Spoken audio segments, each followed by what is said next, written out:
Good morning, everyone. My name is Blessy Thomas, as mentioned. It's really great to be here. Thank you, Keith. Thank you, Angela, for the time. I'm going to call this a little bit of a collaborative panel. I think we're going to kind of work off of each other, but also want to make sure we're having this conversation in the room. And if there's any questions through the online platform, we would love to try to take some of that. I think it might be helpful. I know I shared some slides. If that is possible to get up, that's fine. That'd be great, but I can talk to it. Let me kind of specifically speak to Innovate Capital Growth Fund so that you have a little bit of color about, where we focus and why we exist.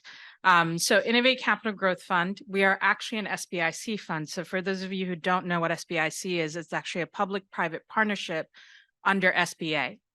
But this fund was catalyzed originally through some research funding through MBDA. So you're going to hear the story of how public and private sectors can really work effectively together to drive capital to businesses, especially minority businesses, women-owned businesses, businesses in opportunity zones, hub zones, those kinds of areas that we're talking about for the purpose of growth and scale, which ultimately we're talking about impact, right? So this is not a mutually exclusive story of where capital doesn't have impact. Actually, investments can have direct impact. That means job growth, wealth generation, job creation, all of that. So we know that connection and correlation, which is why these things exist. So specific to Innovate Capital Growth Fund, like I said, SBIC fund, we focus on minority or women-owned businesses in the Mid-Atlantic region, but we also have a network of other funds that are similar to us across the US. And I'll speak to a little bit of other services that can kind of speak to broader than the Mid-Atlantic region. We are talking about non-control equity investments, and that is with contracting in mind that we structure it that way. These are taking lower amounts of ownership shares in the business. These are $2 to $3 million average check size investments. And the purpose of these investments is what you see on the bottom. The purpose of these investments is really around capacity building. So you hear these similar languages from what Angela shared, capacity building, really talent acquisition, especially in C-suite leadership areas where the cost of acquiring that kind of talent is much higher. And it takes longer to really realize the upside of that because they need time to implement some of their focus and strategies. And strategic acquisitions, which we're seeing more and more in the market, whether that is passing on a legacy business to, from a minority business to another minority business. Sometimes we see that in an example is insurance space, or you have minority leaders coming out of industry who are looking to acquire and operate businesses, grow and scale, right? So we also see that in the mix. So just to give you a little bit of color on the fund. Now, what we do, what Keith mentioned is the Enterprise Center. So for those of you outside of that Mid-Atlantic geography, which there's obviously enough of a representation here, the Enterprise Center is a sponsor of the fund, but they're also a strategic partner. They operate two MBDA centers, one in PA and one in New Jersey. New Jersey is more the recent one over the last couple of years. Collectively, in aggregate, the Enterprise Center has operated MBDA contracts over, at this point, probably close to 20 years. So that long time of experience. The other thing they operate is called a specialty center, which is the MBE Equity Multiplier Program. And what that does is the focus is connecting minority businesses across the US with equity investment dollars. But they do that first by prepping them for that audience, because if you've never engaged in this space, you don't know the language, you don't know the lingo, you don't know the packaging. And candidly, maybe you have great advisors, but maybe you have advisors who are not experienced with the equity transaction space. So that's what the purpose of that service is. So we closely work together. I know that's a lot to digest, so please don't hesitate to come to me. But if we can go to some of the next slides. This is the team at Innovate Capital. Some of you may be familiar with my partner, Della Clark. I'm sharing this space with her, but we are the investment community team. If we go to the next one, I'll kind of speak to, this is why we're doing equity in terms of, if you're asking capital, why not debt? This is the reason why. right? This is the premise for why we said we needed to add an asset class of equity into for minority businesses or women-owned businesses. What we had learned over 20 years of supporting through the Enterprise Center small businesses grow is that a debt-only capital stack is very burdensome to the balance sheet, and it does not bode well over the course of time in terms of positioning you with a robust growth and scale trajectory, right? Yes, of course you're growing, but you can see for those who come from kind of a, for lack of a better word, relatively prosperous context, I'm going to say that relatively, they are starting with patient capital throughout the life of their business, right? They start with family and friends, so on. They might be able to get an angel investor, or which essentially gives them patience and time to really work on their business, grow their business. They're able to take the profits from their business, reinvest it back into their business. It's extremely catalytical, and it positions them to get better debt products over the course of time, right? If you look at their counterparts on the left, where we say, you know, you're talking about businesses coming from limited wealth context. It's not that you don't have family and friends who want to invest in your business, but they are likely facing the same challenges, right, of that cash flow strap. And so it really restricts a business. And typically we find that a lot of them start off with debt, but it's not even really conducive debt for growth. You know, it could be credit cards, hard money lending, factoring. I think I had some of these conversations here earlier today, yesterday. What that does is, you know, essentially, you know, even if you're able to kind of grow with that dynamic, you manage it somehow. All you're primarily taking your profits and you're trying to make sure you stay compliant, so you don't risk your overall business. You're taking that profit and paying down your principal debt, your interest and principal payments constantly. The other thing is, if we go to the next slides, we can go one more. It bodes this kind of mentality and kind of situation in terms of limiting or constraining your business, right? At the end of the day, leading in a way, right, with this kind of burden on your shoulder all the time, it is a risk mitigation mentality, and candidly, the stress on leaders is extreme, right? Because you just don't have the patience. This is the reason why Innovate Capital exists. This is the reason why we want to see more funds like this exist. But we also have to address the elephant in the room. This is an uncomfortable topic because we're talking about giving up ownership, some portion of ownership of your company, which is an uncomfortable conversation. But this is where we also are trying to equip our businesses with understanding giving up ownership, you know, ownership of a business that is zero to little versus ownership of a business that's highly valued. You have more control in the second scenario, right? And that's where we are trying to have those conversations, bringing the right advisors around you so that you can be equipped to pick the right equity investor in your business when you need it. And I think a lot of these conversations here, right? So why does this translate to the ag business, the ag side? For businesses who are bringing innovative solutions in the agriculture business, products, services, we, you know, we would look at that. So the states that we cover both have urban and rural settings. We would look at businesses from both spectrums and the full spectrum. We've identified potential co-investors who have rural focus that we can kind of bring to the table. So there are ways in which this kind of capital solution could be very relevant for this space. So I'm going to pause there. I really want to take the time for Ted and Cheryl on the line to do their introduction, and then we can really open it up for questions and dialogue after that. All right. So Ted, would you please? I'll yield to the young lady that's on. My mother taught me right. There you go. Cheryl. Oh, that is so precious. Good morning, everyone.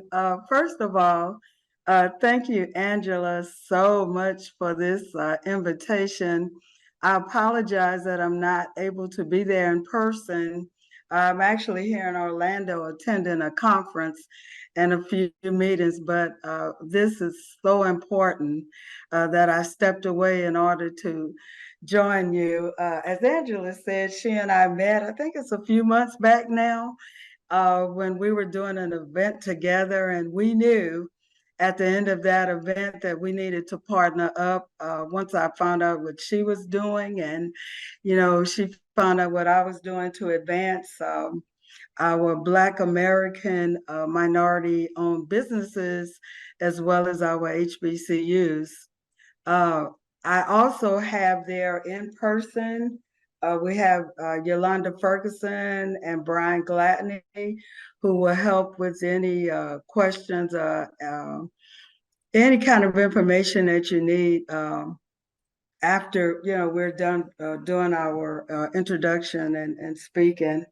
We also should have our very own Crystal Brumfield, who I'm very proud to support as well, political appointee within our Biden-Harris administration. And I will talk a little bit more about her role here as well, and how our two roles combine. Again, my name is Cheryl Thornton Cameron. I am the Executive Director of Office of Acquisition within GSA. Within that office, I am over what we call multiple award program, which we are able to get our HBCUs and small businesses what we call on contract schedule. What this does is get you in position to enter the federal government marketplace and do business within the federal government. With those of you who may not be familiar with GSA, I always say we can sell from, or we procure from a pencil to an airplane. So the range is very large on what you are able to procure and able to bring to the table for our federal and state and local governments. We have a definite impact in this federal market space. While we focus on small businesses and HBCUs, we also focus on underserved communities to ensure that they're getting the messages out there as well, and along with other MSIs, which are any other minority serving institutions. Within my office of GSA, we offer flexible IT solutions and services to support agency missions by driving innovation and agile improvements through what we call the IT category management. We have a few top priorities to maximize customer value and mission productivity. We provide all agencies a suite of solutions at any maturity level using our technology and acquisition expertise. My particular office facilitates nearly, I think we got the numbers in this week, $37.5 billion in annual government spend. Now, this is just one component of GSA. I did ask for the total spend that all of GSA have, and I'll try to give that to you before I finish speaking. Over the past year, GSA has advanced equity and supply diversity in federal procurement, also in our internal employer environment, as well as we have started doing many hiring initiatives to bring in new employees through HBCU hiring campaigns. As part of the administration executive order and our GSA equity plan, I am one of the GSA appointed primary designated representatives for the White House Initiative on Advancing in Educational Equity, Excellence, and Economic Opportunity for Federal Interagency Working Groups. Specifically, I was appointed as GSA designated representative for the White House Initiative on Advancing Educational Equity, Excellence, and opportunity for Black Americans in the federal marketplace. This appointment is in response to our groundbreaking Executive Order 14050, which calls for the advancement of, again, educational equity opportunity and calls for us to get more of our Black American vendors into the federal market space.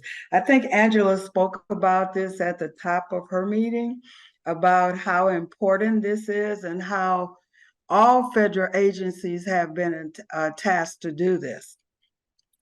Another White House initiative is advancing, excuse me, diversity in our historically Black universities, college and universities. This initiative is led by Department of Education under the leadership of Dr. Deidre Trent. GSA is also a member of this working group, and we meet on a monthly basis. This initiative, again, is dedicated to ensuring that the highest quality education are provided to a number of our students. Additionally, this initiative is supported by Executive Order 14041, which is led by our very own Krista Brumfield, who is our GSA Associate Administrator and our Chief Officer in Office of Government-Wide Policy Division, a directorate which is here in GSA.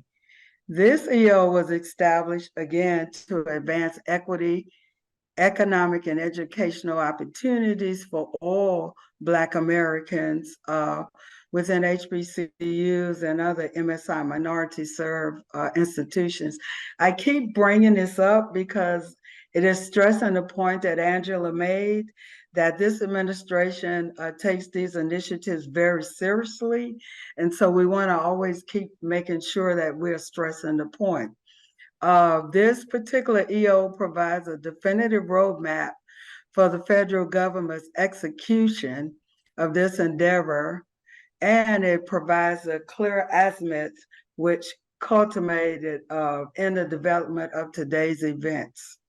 Again, this EO directs that all federal agencies must expand pathways to HBCUs and to our small minority-owned businesses. Most importantly, GSA, under the leadership of our administrator, Robert Carnahan, is fully committed to ensuring that we shape permanent programs, that we foster long-term partnerships and strengthen the capabilities through our HBCU and our small business, Black-owned federal, making sure that our Black-owned businesses are given more entry into the federal market space. I would like to highlight a few goals of the plan. Goal number one, increased number of HBCUs on multiple award schedule vehicles. Now, what does that mean? What that means is that we have found through meeting with a lot of federal agencies, they want to do business with our HBCUs, but some are not sure how we get there. One of the things that GSA does, we have, again, folks in the room who will be able to have those conversations. Whether you are HBCU or a small minority-owned business trying to get a federal government contract, we are that pathway through what we call multiple award schedules. We have set up what we call a concierge type service to walk you through the process of getting your own schedule. We have even shortened our time. It used to take anywhere for upward of 120 days to get vendors and HBCU communities on schedule. We have now condensed our time down to 45 days or less. The administrator has asked me to get it down to 15 days or less. And I'm happy to report that I think we've had one or two vendors that we were able to do that. So Again, we have done a lot within the federal government, within GSA, to try to make it, as our commissioner tells us, he wants us to make it dead easy. So these are some of the things that we're doing to try to help get you there. Again, we are very committed to boosting small business participation, and we believe that the multiple award schedule, which you may hear throughout the day, called MASS, is a great pathway to helping getting both of our HBCUs and our small businesses in the federal contracting arena. We do know that there are a couple of HBCUs that have already provided federal agencies with IT support services, R&D, medical services, administrative and management support, education and training, call centers, and data processing. But there are many more arenas to get into, as I said. We sell from a pencil to an airplane. So if your space is not within IT, that's okay. We can work with you to make sure that you're in a right arena. Not only do we want to get you in the federal market space, but we want to ensure that you're successful. How do we plan to do that? Once you get on contract, we have a team who will be reaching out just to see how you're doing periodically, see if you're making sales. If you're not making sales, they'll go over your business plan with you, or, have the conversations.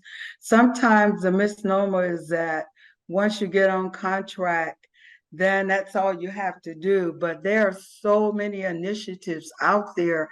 There are so many procurement opportunities out there.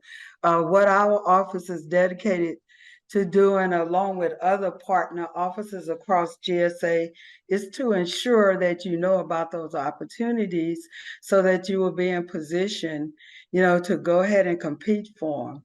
We also plan to offer a training course on marketing for the federal government, which provides, again, the advanced techniques for marketing products and services, and our other offerings through a GSA contracting vehicles within our federal agencies. We'll be doing a lot of workshop. I know we have visited a few of our HBCUs, I believe 5 over the past year, and more to come. We have also partnered with some universities, such as Johns Hopkins University, which is not a HBCU, but what they have done is reached out to what we call underserved communities, and they're bringing in our small Black businesses and other diverse vendors to the table, and we're working with them to get them on contract.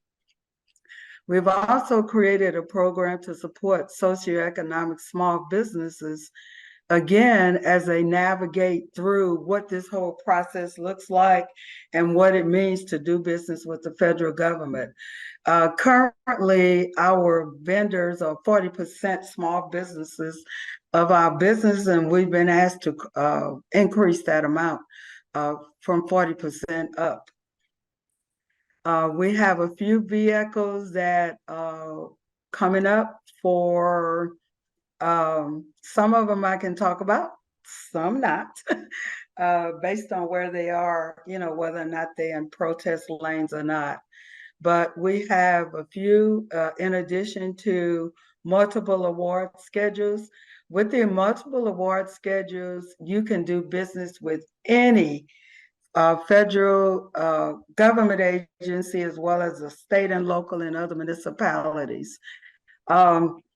Again, over the past year, as far as our HBCUs, we've worked with Bowie State, Jackson State, Southern A&M, North Carolina Central, Morgan State, and they are all in different phases of getting current contract awards.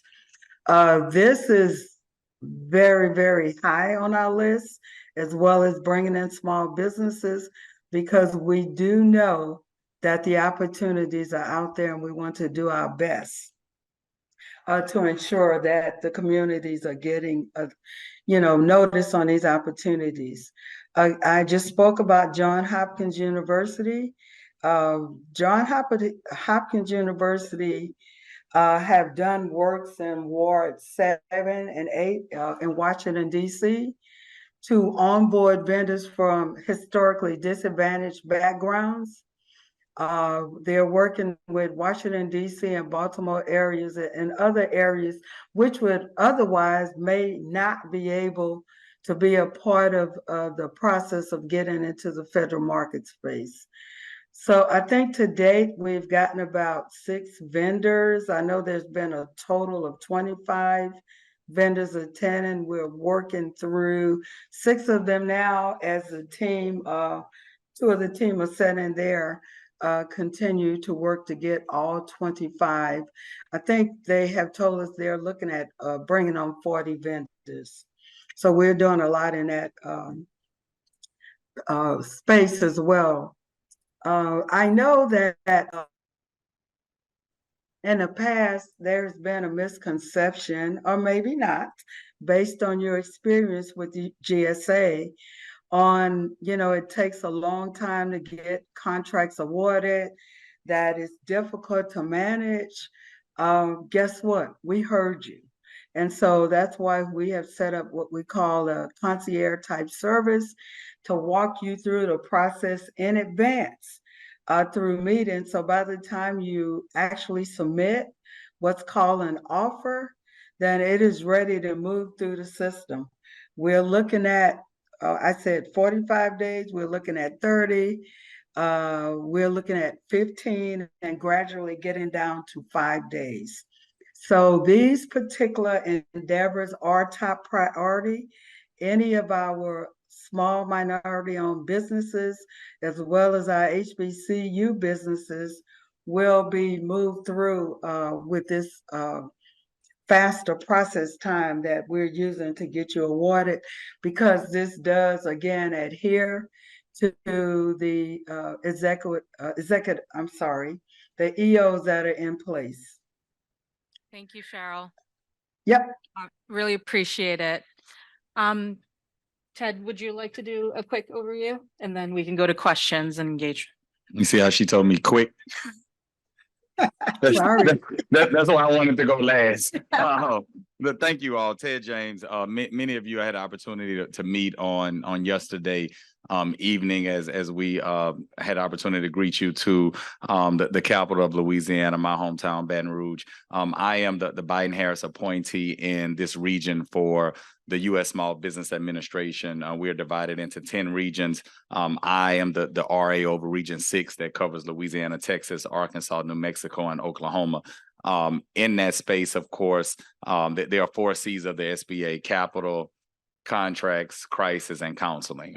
For the purposes of this conversation this morning, I will focus on the capital and contracts component as we're talking about access to capital, and give you all kind of my remarks in 2 phases. Number 1, SBA 101, those traditional things that we do as an agency, and then talk about the reforms that have been ushered in through the Biden-Harris administration. It's one thing to have equity as a buzzword. Like we've heard it a lot since 2020. It's another thing to have equity embedded in the design, intent, and function of your agencies. And I believe that I am proud to be a part of an administration that is not just talking about equity, but it is embedded in the design, intent, and function of the programs that are coming out of our agencies. It's one thing to say, oh, I'm hurting. It's another thing to really go and look at the reason behind that wound and why are we hurting.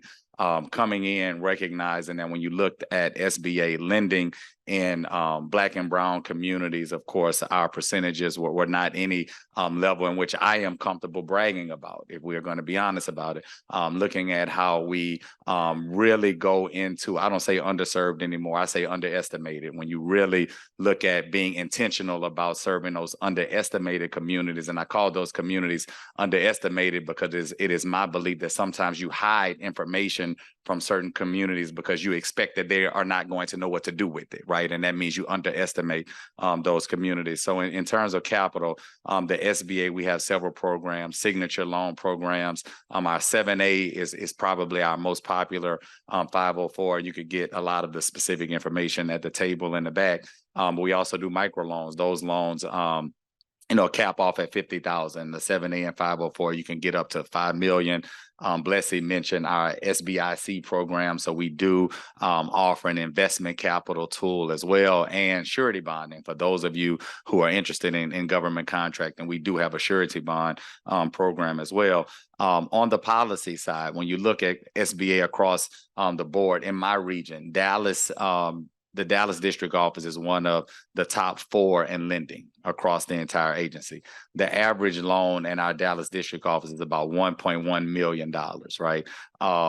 Looking at our portfolio, recognizing that we're in this small business boom, largely led by women and people of color, we know and recognize that micro business, that woman-owned business that has limited business credit, she's not looking for $1.1 million, right? She's looking for capital under $300,000. We have seen over the past 7 years a huge reduction, 30% reduction in lending under $150,000. So as an administration, we said, what can we do to right that wrong? What can we do to, number one, incentivize our lenders to do more small dollar lending, but also empower those entrepreneurs so when they walk in, that no or not that much is turned into a yes.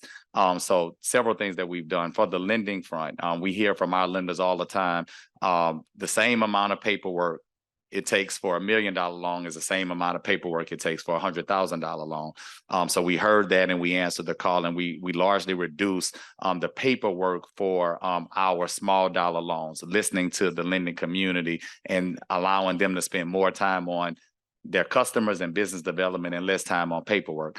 What about those underestimated communities that may not have that traditional credit? What about that business owner that doesn't have an AMX, that may not own a home, but that person is current on her rent? That young man in that underestimated community is current on his rent and pays a cell phone bill on time every month. So now we have allowed some of the same lending practices that lenders have for traditional loans. Now they can use some of those same practices for SBA lending to determine whether or not someone is credit worthy. So are we doing more to turn folks away, or doing more to bring people in to the fold? And even before those changes were implemented in June, we have seen a huge uptick in lending in the Black community. Again, I am not proud of the numbers where they are today, but I am proud of the growth that I've seen. We released some numbers during the CBC weekend a couple weeks ago. In FY23, we did about $1.3 billion in lending to Black and brown firms. Now that's 7.5% of all SBA 7A loans. I'm not excited about 7.5%, but I am excited about the fact that it has doubled since 2020. So it has doubled since this administration has taken the reins of the Small Business Administration. Why and how have we been able to do that? You've heard several times about some of our initiatives with the HBCU community. I'm a proud graduate of HBCU. I see from myself, Don, Deidre, and Crystal, who you've heard about, the 4 of us, we hold 6 degrees from an HBCU. So when you employ and appoint people that were nurtured, educated, and invested in at HBCUs, we're going to make sure that we turn around and make that investment in our HBCUs as well. Since the start of this administration, we have 9 women's business centers on the campuses of HBCUs, being intentional about where we place our services. We have also signed a historic agreement with the National Pan-Hellenic Council, where we as an agency are partnering with all 9 of those organizations to bring all of these programs direct to their conclaves and boulets, direct to their regional offices. On next week, a team of SBA professionals will be in Chicago with the National Pan-Hellenic Council, working to further strengthen our agreement, recognizing that we have to do a better job of meeting underestimated communities in those underestimated communities, and not just sitting back in SBA district offices across the country waiting on people to find us. So we're intentional about meeting people where they are. I talked about the capital access reforms, our Community Advantage program. Community Advantage is a lending program that is based with our mission-based lenders. Our mission-based lenders are 2 and 3 times more likely to lend in those underestimated communities. They're 2 and 3 times more likely to lend in rural communities and lend to business owners of color. It was a pilot program of the Obama administration. It went dormant during the Trump administration. The Biden-Harris administration has made Community Advantage a permanent program within the SBA, recognizing that when you have a program that has shown 2 and 3 times more likely, it's incumbent upon us to make it permanent, because as regional administrator, I spoke with a lot of small business or mission-based lenders, encouraging them to do SBA lending. I do that a lot. I travel around to banks, credit unions, and try to entice them and encourage them and train them on SBA lending. Many of those mission-based lenders told us it's not a good business practice for us to start down the road of something that's a pilot program. So if you all make it permanent, then we are going to come. So that's what we did. And now it's permanent. And now we are reviewing applications for mission-based lenders to become certified Community Advantage 7A lenders to do SBA lending. We talked about a lot of the events that we host. A couple of weeks ago during the Southern University and Jackson State game, we hosted an HBCU Business Summit between the Small Business Development Center at Jackson State and the Small Business Development Center here at Southern University in Baton Rouge. We went a step further and invited our friends from Xavier University and Grambling State University, recognizing that while we have you here for this fun football game, we're also going to feed you some information so that you can grow your small business ecosystems when you return back to your communities that you came from. On next week, we're doing the same thing in Pine Bluff, Arkansas, with Pine Bluff and Jackson State. So while we have all of these communities coming and spending time around a football game, we're going to make sure that while we have you, we're going to empower you with some of the information that we're here to discuss today. So I look forward to engaging with you all. I will also mention one last thing. At every SBA district office, we have what's called business opportunity specialists. So we have folks, so you don't have to go and spend $5,000 like we heard earlier to help you navigate the federal procurement space. We have public servants that are going to help you from the sam.gov to how you really market yourself to these agencies. And you can do some of those same things with our women's business centers, with our small business development centers, as we're bringing these type programs to the campuses of our HBCUs that we have partnerships with, bringing the agencies and the purchasers, because it's one thing to talk about the policy very high level and talk about the executive order. It's another thing to make sure that the public servants that are reviewing those applications are as intentional in making sure that we are giving those opportunities or providing a space for our entrepreneurs from those underestimated communities. Again, thank you, and I look forward to answering some of your questions. Thank you, Ted, and thank you, Cheryl. I think just the thing to keep in mind is there's different types of capital available for your business growth strategies to access opportunities like what Cheryl was talking about in terms of larger scale GSA opportunities. So with that, we'll open it up for some questions.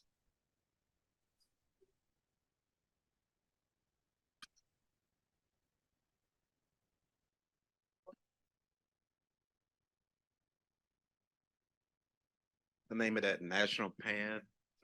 Okay. Can you hear me? The national PAN, I didn't catch the National Panhellenic Council, so all 9 of the Black Greek letter organizations. So starting top of mind, Kappa Alpha Psi, and you could Google the other ones, and all of the other 8 organizations. We have a historic agreement with those to bring some of the program. Yeah. With your equity purchase in the company, the loans and all that, that would come along with an advisor from the company that you've borrowed from, or however you want to state it? Kind of a combination. So one is that somebody from the investment community, at least 1 or 2 people will be dedicated, focused on the investment and the company. to support the growth. The other thing is we have a strategic advisory board that's made up of 12 members from different parts of the industry that could also be supportive to strategies. And then we have a broader ecosystem of experts, advisors that we can tap into or make introductions to. So it'll be contextual and dependent on each business's strategy and industry and so on, but we have areas to pull from. Yeah. And I want to reiterate that on tomorrow, there will be a business matchmaker. If you haven't signed up to be a part of that business matchmaker, please do, because Blessy is going to be one of the folks in the business matchmaker meeting with folk. Well, it's only one of you.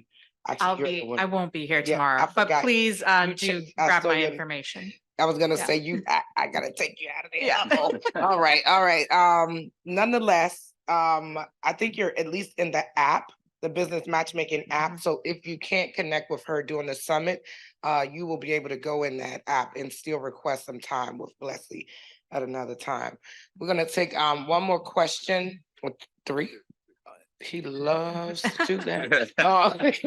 No worries. We're gonna take 3 more questions, and we're gonna make a little bit of adjustment in the schedule so that we can bring Ms. Brumfield up and keep ourselves somewhere in range. But definitely, next question. Yeah, I'll keep it more specific. I'm Hemant Bundele from IB Launch Company. And specific question for Blessy, do you help in terms of the acquisition side as well? If you're looking to make an acquisition, not so much directly, we will finance to support that strategic acquisition. We have networks where we can help you identify, there's existing resources like Everingham and Kerr that's putting out constantly acquisition opportunities, but we informally have networks. So if you're looking for an acquisition, that would be a great conversation to have one-on-one to say, what are you looking for? We can tap into the larger PE, the private markets network to say, is there somebody out there that's Okay. ready? Right. Awesome. No, and I know the SBA has a 7A program, so we can definitely looking at it to take advantage. But going back to you again, what's the typical size of equity you take based on the investment? Some examples maybe? It'll vary. It really is contextual. So, but we cannot go over 49%. So even post our investment, you have to maintain the cap table that makes up minority or women owned have to maintain majority ownership. That is a requirement of our fund. So it is truly non-controlled.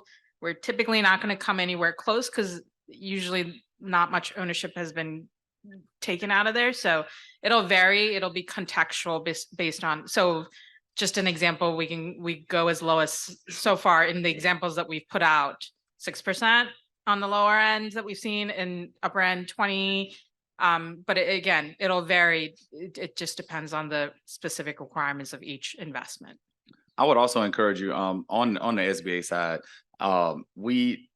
different 7A lenders have different appetites. So I would encourage you to reach out to your local SBA office because there are some that may specialize in acquisitions and they may have other relationships that will be beneficial to you. And that's why we host a lot of the lender match and lender information so that you all can hear from the lenders personally on the different appetites because they're all, some of them are very, very different. Ted James, please tell us, well, first of all, let me ask, does anybody have a 7A award in this room? 7J. 7J, yes, training. Okay. That's what I was going to ask you to define for the audience, the difference between the 7A and the 7J. So 7A is the loan type. 7J is a training that we offer to small businesses who are seeking procurement opportunities in the federal government. And Ms. Rice, who's standing, she is one of our business opportunity specialists. So that's her niche. So if you have more specific questions, meet her and Miss Marjorie in the back. Yeah.